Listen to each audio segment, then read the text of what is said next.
E hoje nós recebemos aqui no Entre Nós o ministro do Desenvolvimento Social e Assistência Social, Wellington Dias. Por favor, ministro, muito obrigada por estar com a gente mais uma vez aqui no Entre Nós. Eu vou já passar a palavra para o nosso colega, Rodrigo Orengo, que o recebe aí no nosso estúdio em Brasília, para o Orengo fazer as honras da casa e já iniciar essa entrevista. Eu te agradeço muito a presença desde já, ministro. Ministro, seja bem-vindo aqui à Band Brasília. Um grande assunto que a gente está conversando aqui, acompanhando, é a busca pelo equilíbrio fiscal. E a partir disso, a partir de anúncios do governo, a gente vem acompanhando agora o que o governo anunciou como o que se convencionou a chamar de pente fino, mas seria um filtro, né, novos parâmetros para avaliar beneficiados de programas sociais. Eu perguntaria ao senhor, ministro, nesse início de conversa, já há como mensurar, fazer um balanço dessa nova fase e o que já foi feito até agora, até chegar esse novo anúncio do governo? Olá, Rodrigo. Primeiro, saudando aqui a todos que nos acompanham aqui pela Band News, Rádio News, FM, e também aqui, com muita alegria, né, poder abraçar aqui esse time de muita qualidade aqui, né? Você, aqui a Juliana, a Adriana e também o Renan. Ora, é claro que nós temos que ter ali logo de cara uma informação. Todo mundo acho que tem uma noção da história do presidente Lula e ele tem realmente um compromisso com os mais pobres muito grande. Então, o que ele afirma para toda a equipe é essa posição que nos direciona, não deixar ninguém que tem direito sem o direito. Então, quem tem o direito, a gente tem um programa chamado Buscativa, foi assim no Bolsa Família, e agora, em parceria com o ministro Lupe, aí acompanhado por todas as equipes, nós estamos pelo MDS também ajudando nas outras áreas do social. O social não é só o Bolsa Família, tem o BPC, tem o seguro defeso, tem também ali o auxílio gás, né? Ou seja, um conjunto de programas que tem um foco, o público de renda mais baixa, para que possa ali ser amparado na rede social. O objetivo, então, é combater fraude. Onde tiver fraude, combater fraude. Cito o exemplo do Bolsa Família.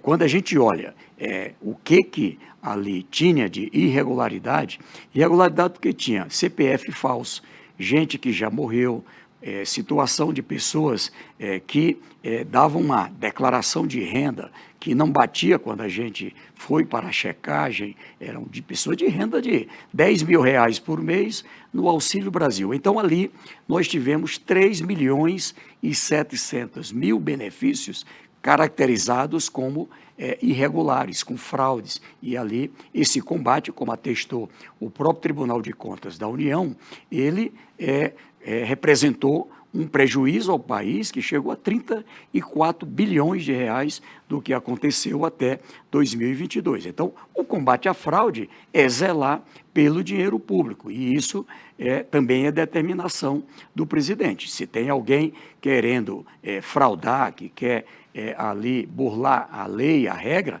ali também temos que combater. Ministro, Juliana Rosa aqui falando, prazer falar com o senhor.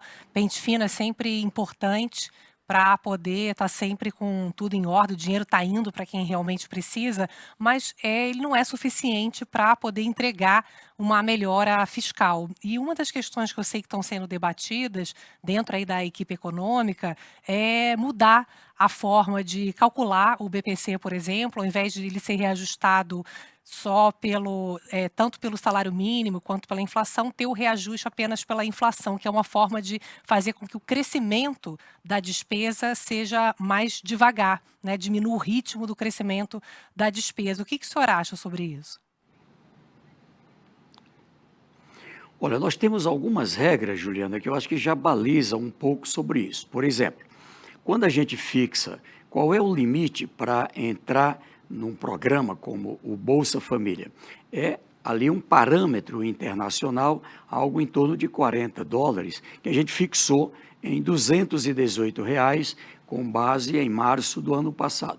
Aqui é um parâmetro do que, pela regra de preços no Brasil, a gente chama, não é, de valor base para o que está abaixo da linha da pobreza. Na verdade, nós temos um cadastro com cerca de 94 milhões de brasileiros. Você vê o tanto que cresceu a pobreza no Brasil, a vulnerabilidade, aí não só a renda, uma mulher espancada, por exemplo, tem que sair de casa, tem que buscar alternativa. A primeira que chega é o Cadastro Único e ali Bolsa Família e outros programas para amparar. Então, neste caso, 54 milhões que estão na situação de renda abaixo do limite da pobreza. E aqui, quando a gente olha a situação dessas pessoas, ela tem ali uma renda per capita que precisa de um complemento. Então, a gente trabalha com transferência de renda e complemento alimentar. Um programa como o Bolsa Família, mas também Cozinha Solidária, alimentação escolar, mas também ali a garantia de banco de alimentos, e a gente também não só quer tirar da fome, mas tem a missão de tirar da pobreza. Neste caso, a oportunidade para a qualificação profissional, para o emprego e para o empreendedorismo. Nesta sexta-feira, eu vou estar no estado de Sergipe, ali junto com o Banco do Nordeste, o Banese, que é do Banco do Estado, vou estar lá com o governador, com prefeitos, com empresários, com 2 programas importantes, apoiados pela bancada federal, estadual, ali com os líderes sociais, que de um lado, já ali Carrefour, também o Grupo Mateus, eles vão estar ali, eles foram para dentro do cadastro, fizeram conosco qualificação e agora estão ali vendo pessoas que entregam o cartão do Bolsa Família porque agora tem uma renda elevada de carteira assinada. Outras pessoas que vão estar celebrando o contrato de um negócio pelo programa Acredita. É ali uma mercearia, é um salão de beleza, é uma produção rural, ou seja, no campo ou na cidade, é apoiar para que a pessoa possa sair da pobreza. Então, a aposta que o governo do presidente Lula faz é o crescimento econômico integrado com o social, mas o social tirando proveito deste crescimento econômico e ainda com sustentabilidade. Então, acreditamos que sem o mexer no caminho BPC, só do né? corte... Sem mexer no BPC. Não, no BPC, o BPC Nenhuma não mexida. mexe nas regras. Tá. Porém, onde tiver fraude, entendi. nós vamos combater. Tá bom. E eu quero lhe dizer, inclusive, teve uma investigação da Polícia Federal e do TCU que revelou uma presença grande de fraudes e ali também sendo combatido.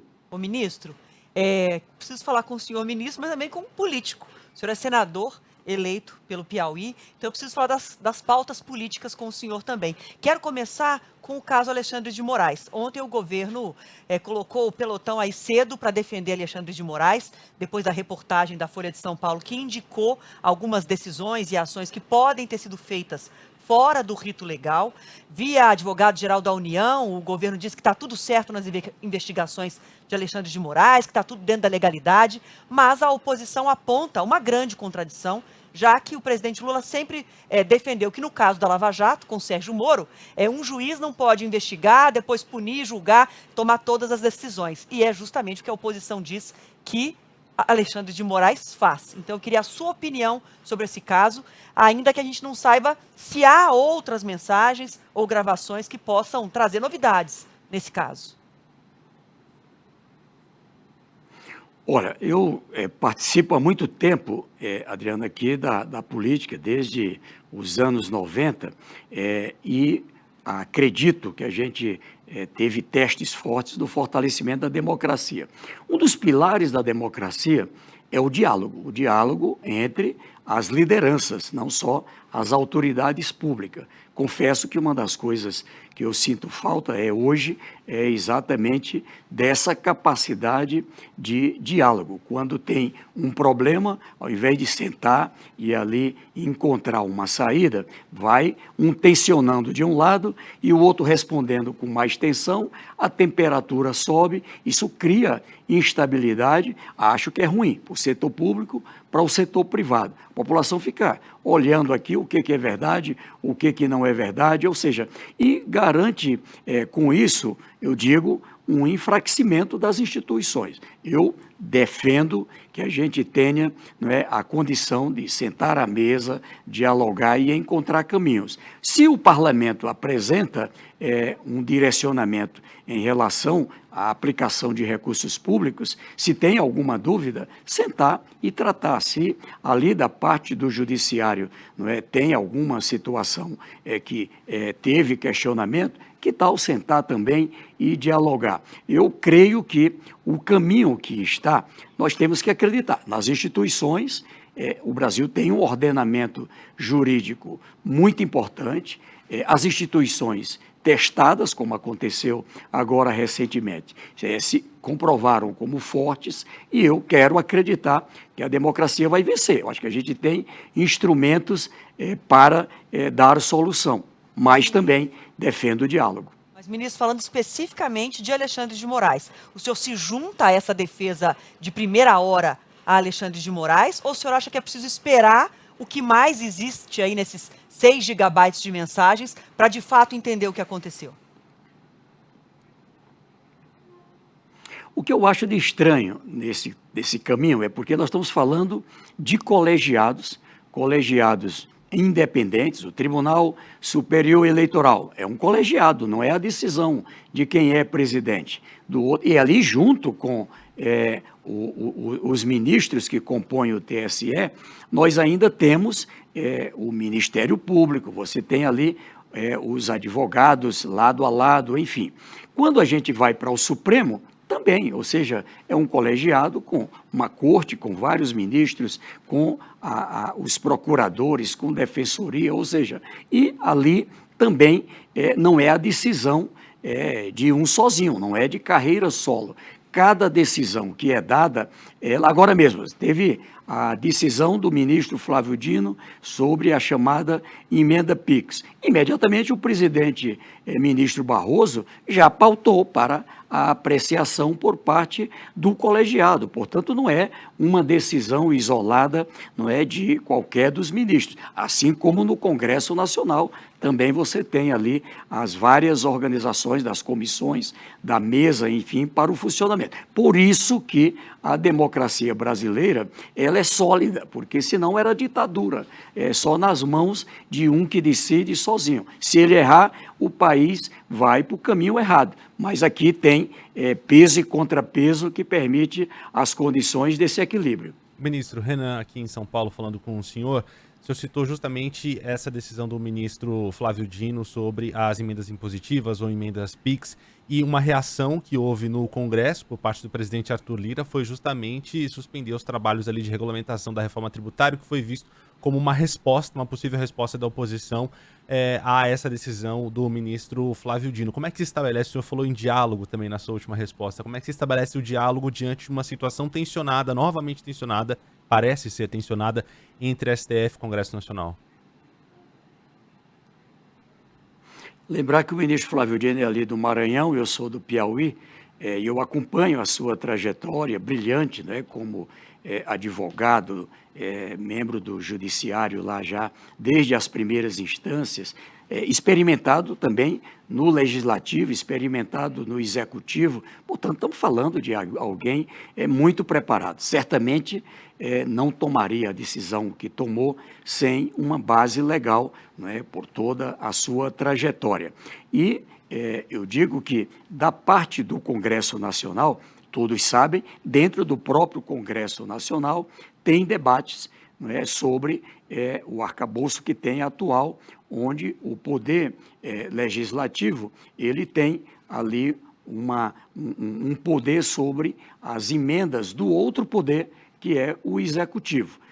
Neste caso, eu acredito que a decisão não foi uma decisão para confrontar, mas foi uma decisão para cumprir ali uma base legal. Da mesma forma, eu compreendo, não é razoável que se tenha aqui uma situação em que tem ali, no caso pelo que eu vi, um crédito para um outro poder, e aqui eu vou utilizar de um projeto ali como sendo uma resposta. Aqui onde eu digo, essa tensão em que cria, vamos dizer aqui, um ponto que tem discordância, ao invés de sentar e dialogar, você responder com outro que cria mais tensão, ela não é bom, nem para um dos poderes, seja qual for, nem o executivo, nem o legislativo, nem o judiciário, e não é bom para o Brasil, porque o Brasil tem aí muitas coisas. Eu tenho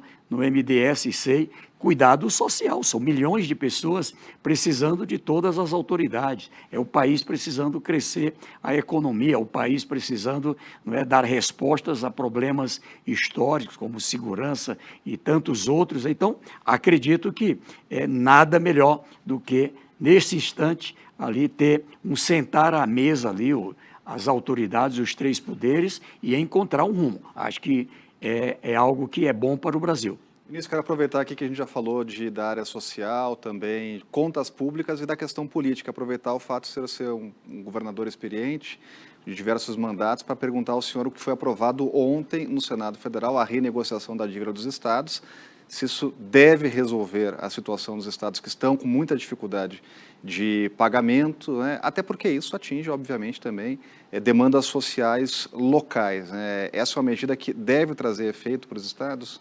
Rodrigo, sim, ela é um passo. Ela vai dar solução plena? Eu digo que não. Acompanho, porque esse projeto, eu ainda era governador do Piauí, acompanhava pelo Fórum dos Governadores do Brasil, pelo consórcio dos governadores do Nordeste, e nesse diálogo a gente sempre trabalhava a necessidade de ter uma solução. Estados importantes como Minas Gerais, Rio Grande do Sul, São Paulo, Rio de Janeiro, estrangulados. A necessidade ali de uma solução. Mas também a necessidade de se valorizar quem faz o dever de casa. Tem estados como o estado do Piauí, era um estado endividado, fez o caminho em que hoje praticamente não tem dívida com a União, em que tem capacidade de investimento que está entre as maiores do Brasil, junto com Mato Grosso do Sul, ou seja, então é preciso um caminho que dê uma solução definitiva. Por exemplo, eu acho que lá atrás, 30 anos, não é, para esse alongamento era suficiente. Hoje eu já acho que não, talvez tivesse que ser bem ainda maior esse alongamento. E destaco que precisa ter, junto com isto, um plano, porque não se regulariza, pela minha experiência, a situação do equilíbrio fiscal só na linha do corte da despesa. É preciso ter mecanismos de coordenar as receitas, fazer a economia crescer, para também crescer a receita, para poder ajudar neste equilíbrio. Qual é o ideal? É que cada estado brasileiro, cada município, olhe para os seus problemas graves. É dívida, é previdência, é precatório, porque o ideal é a receita ser maior que a despesa, em condição, inclusive, do Estado ter autonomia para dar respostas para os problemas do seu povo. Eu vejo lá o governador Rafael Fonteles, esse ano o Piauí vai ter ali algo em torno de 3 bilhões e 200 para investimentos. Se o governo federal não mandar nada para o Piauí, sozinho ele tem como dar resposta. Claro que nós estamos aqui atrás de mais recursos da área federal para lá. Então eu cito o caso do Piauí, mas eu poderia citar de vários outros que governadores se esforçam. Se a gente olha a realidade do Brasil, muitos estados fizeram o dever de casa. É preciso, portanto, valorizar também. Não tem sentido, por exemplo, do fundo que pertencia às 27 unidades da federação, a gente ter o uso, não é, da quase totalidade dos recursos para resolver o problema do endividamento, quando, na verdade, os outros também têm uma cota de participação nesse fundo e também têm a necessidade de ampliar investimentos, por exemplo. Ministro, trazer um assunto aqui das relações internacionais do Brasil, mas pensando sobre a repercussão política aqui no nosso país. A gente está num ano eleitoral, o presidente Lula hoje subiu o tom nas críticas à questão da Venezuela, dizendo que não reconhece Maduro se não tiver apresentação de atas, mas ao mesmo tempo sem marcar um prazo para isso, sem um prazo para essa crise toda se resolver, ser solucionada. Qual o efeito político disso no Brasil, já que também é mais um ponto em que a oposição critica o governo Lula de ser contraditório, no sentido de que se fosse um partido de direita tomando decisões e uma estrutura política como Maduro tem na Venezuela, o governo do PT jamais hesitaria em dizer que é uma ditadura. E como é Nicolás Maduro ligado à esquerda, aí o PT, seu partido e também o governo, trata de outra forma. Como é que isso pode repercutir politicamente aqui no nosso país? Olha, eu acompanho a trajetória e o pensamento do presidente Lula. Eu ainda era adolescente, há cerca de 40 anos, 42 anos, e a posição dele sobre democracia, ele tem uns princípios, democracia, por isso que ele faz essa defesa forte. Dentro do Brasil, ele tem um olhar para a vizinhança, ou seja, o Brasil, que tem já uma trajetória que vem de muitos anos da nossa diplomacia, de uma relação de não ter contenciosos com outros países, muito menos na vizinhança. Ou seja, é preciso ter um cuidado, porque senão a gente vai muito afobado e vamos gerar uma guerra aqui na nossa fronteira. É isso que a gente quer. Desmantela um país, ela vira ali um efeito dominó. Então é preciso ter bastante cuidado. Enfim, então cada país a gente tem que respeitar ali a sua soberania, tem os seus problemas. Acreditar que o seu povo, que a gente olha muitas vezes governo, mas tem o povo, tem milhões de pessoas ali na Venezuela que estão ali e podem se tornar, como já aconteceu, vítimas, inclusive, de morte, diante da tensão ali criada. Na prática, teve uma eleição. É bom lembrar, fruto de um acordo que o próprio presidente, com outros líderes, buscaram tratar com ali os poderes na Venezuela, não só com o Maduro. Saiu ali, então, que teria, neste ano de 24, a eleição. A eleição aconteceu, acompanhada por observadores. O que o presidente coloca? Seja quem for, queremos uma eleição limpa, democrática, em condições de um resultado que siga as regras, né, próprias da democracia. No caso, ele está dialogando com essa preocupação para que a gente não tenha ali um jogar de gasolina para ampliar ainda mais a tensão. É preciso que os líderes do mundo tenham ali toda uma contribuição, sim, para garantir que se tenha o comando do país para quem foi legitimado pelo povo, mas também evitando uma tensão, seja em qualquer for o país, principalmente que não aconteça na fronteira de um país como o Brasil. Ministro Wellington Dias, ministro do Desenvolvimento, Assistência Social, Família, Combate à Fome. Quero agradecer, ministro, pela presença aqui no estúdio da Band, já deixar convite para a nova entrevista, até para a gente acompanhar os resultados do Pente Fino, principalmente no BPC, e de outros assuntos ligados à área social. Muito obrigado, ministro. Olha, eu que agradeço e será um prazer muito grande, temos lá muitos bons temas para a gente tratar. Obrigado. E um abraço aí para todo o time, todos que acompanham aqui pela Band, Band News e pela rádio também.